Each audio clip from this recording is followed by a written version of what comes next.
जैसे प्रदोष के दिन प्रदोष काल में जलाया गया दीप, प्रज्वलित करा गया दीप 5 स्थान पर फल देता है। कितने स्थान पर फल देता है? 5 स्थान पर। आप में से कितने लोग हैं जो प्रदोष के दिन दीप लगाने मंदिर जाते हैं या शंकर जी के मंदिर पहुंचते हैं? बहुत बहुत प्रणाम आपको, साधुता जानना चाहिए। अपना प्रदोष के दिन प्रदोष काल में लगाया गया दीपक 5 स्थान पर फल देता है। पहला स्थान, अगर हमको या हमारे परिवार में किसी को काल सर्प दोष है तो हमारा प्रदोष का लगाया गया दीपक कहीं पूजन मत कराओ, वो दीप जलाने से ही काल सर्प दोष समाप्त होता चले जाता है। दूसरा स्थान, पितृदोष। अगर किसी ने कह दिया कि तेरे घर में पितृदोष है, तेरे घर में, कई लोग बता देते हैं कि तुम्हारे घर में, कई माताएं पूछती हैं मेरे घर में बेटा नहीं, मेरे घर में 3 बेटी हो गई, 4 बेटी हो गई, 5 बेटी हो गई, बेटा नहीं है, बेटा नहीं, तो किसी ने कह दिया पितृदोष है। अब तुम शंकर जी की पूजन कर रहे हो, शंकर जी पे जल चढ़ा रहे हो, शिव की स्तुति कर रहे हो, तो किसी किसी की यहाँ 3 बेटियों के बाद, 4 बेटियों के बाद, एक माता ने तो लिखा है कि उसके यहाँ 2008 में उसके घर में लड़की ने जन्म लिया था, या 2008 में उसके घर में बच्चे ने जन्म लिया था, लड़की। उसके बाद फिर लड़की ने जन्म लिया और उसके बाद उसके घर में कोई पुत्र का योग नहीं बना। तब उसने प्रदोष के समय पर शाम को दिया लगाना प्रारंभ करा और 2008 में बच्ची जन्मी थी और अब 2024 में उसके घर में लड़के ने जन्म लिया।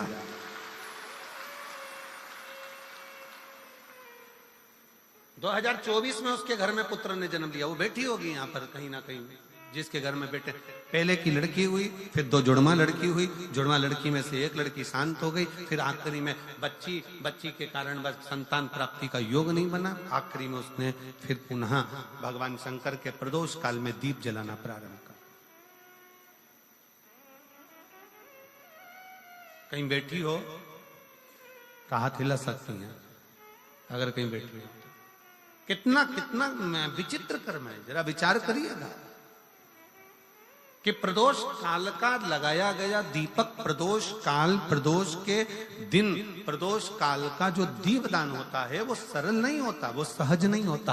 5 स्थान की पूर्ति करता है। पहला, जम के बोलो, पहला स्थान किस चीज के लिए? काल सर्प दोष के लिए। दूसरा, पितृदोष।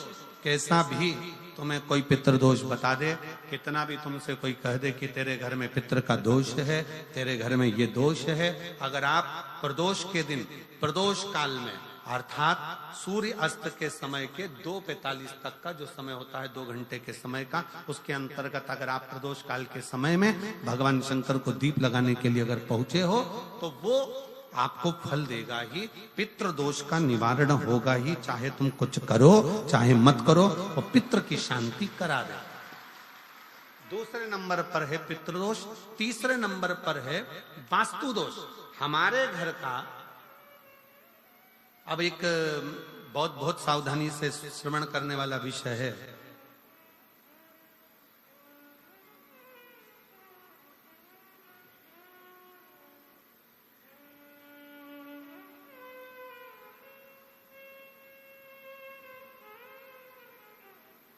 यदि वंश की वृद्धि नहीं है,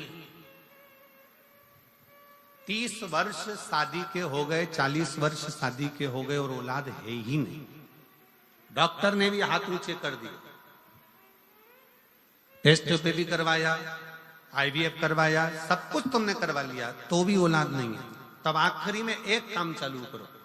प्रदोष का दिन दोनों पति पत्नी व्रत चालू कर दो प्रदोष का, और प्रदोष काल में शाम के समय जाकर एक ही दिए में 2 लंबी बाती जानते हो ना, रुई की लंबी कपास की बाती 2, और दोनों बाती एक ही दिए में रखकर पति पत्नी दोनों उसको प्रज्वलित करना प्रारंभ करें। बाबा संतान देकर ही रहेगा, औलाद आएगी ही। दीप की जो बाती में अंतर आ जाता है, एक गोल बाती में और लंबी बाती में अंतर आता है, बहुत अंतर आता है। पितरों के लिए गोल बाती का प्रयोग बहुत कम होता है महाराज। देवी जी के लिए, माता रानी के लिए, जगत जननी के लिए गोल बाती का प्रयोग बहुत कम होता है महाराज। ध्यान रखिएगा। एक पितृ के लिए, एक जगत जननी जगदम्बा दुर्गा भवानी के लिए गोल बाती का प्रयोग कम होता है, लंबी बाती का प्रयोग ज्यादा होता है। क्यों? क्योंकि हमारे घर के कुल देवी और हमारे घर के पितर हमारे वंश की वृद्धि करें, इसलिए लंबी बाती रखी जाती है, जिससे हमारा वंश बहुत लंबा चले, बहुत उन्नति की ओर बढ़े, इसलिए लंबी बाती का प्रयोग किया। शिव महापुराण की कथा कहती है 5 जगह पर हमारा जलाया गया एक दीप जो प्रदोष के दिन प्रदोष काल में लगाया जाता है, 5 जगह पर भारी पड़ता है। पहले नंबर पर जम के बोलते जाओ, काल सर्प दोष। दूसरे नंबर पर पितृदोष। तीसरे नंबर पर घर का वास्तु दोष। हमारे घर में कितना भी वास्तु दोष है, कोई ने कह दिया यहाँ बाथरूम नहीं बनना थी, यहाँ पर शौचालय नहीं बनना था, यहाँ सीढ़ी नहीं बनना थी, वो सीढ़ी वहां बनना थी, ये सीढ़ी वहां बनना थी। तुम पूरा घर तुड़वा के देख लो, उसके बाद में जैसा वास्तु वाले हैं वैसा करा कर देख लो, उसके बाद भी तुमको शांति नहीं मिले तो समझ लेना कि तुम्हारे घर में अब वास्तु दोष तो तुमने दिखाकर समाप्त कर लिया, फिर भी वो समाप्त नहीं हो रहा, तो प्रदोष काल का लगाया गया प्रदोष के समय का दिया आखिरी में वास्तु दोष को भी समाप्त कर देता है और उसमें भी फल प्रदान करता है। काल सर्प दोष, पितृदोष, वास्तु दोष।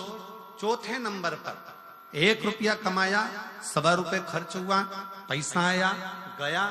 ये चौथे नंबर का व्यापार में थोड़े दिन दुकान अच्छी चली, थोड़े दिन बैठ गए, थोड़े दिन काम चला, थोड़े दिन बैठ गए, गाड़ी चली थोड़े दिन फिर बैठ गए, अर्थात हमारी फैक्ट्री थोड़े दिन चली फिर बैठ गए, कहीं ना कहीं तकलीफ, थोड़े दिन खाते थोड़े दिन रोते वाला चल रहा है। तो प्रदोष काल का, प्रदोष के समय का दिया इस दुख को समाप्त कर कर रेगुलर एक जैसी सांझी, एक जैसी लक्ष्मी की वृद्धि करते चले गए, प्रदोष काल का।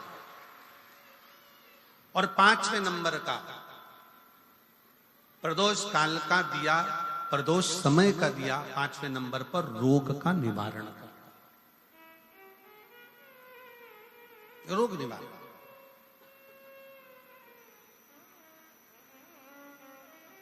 ये 5 स्थान जो बताए गए हैं प्रदोष काल के दिन, प्रदोष के दिन दीप प्रज्वलन।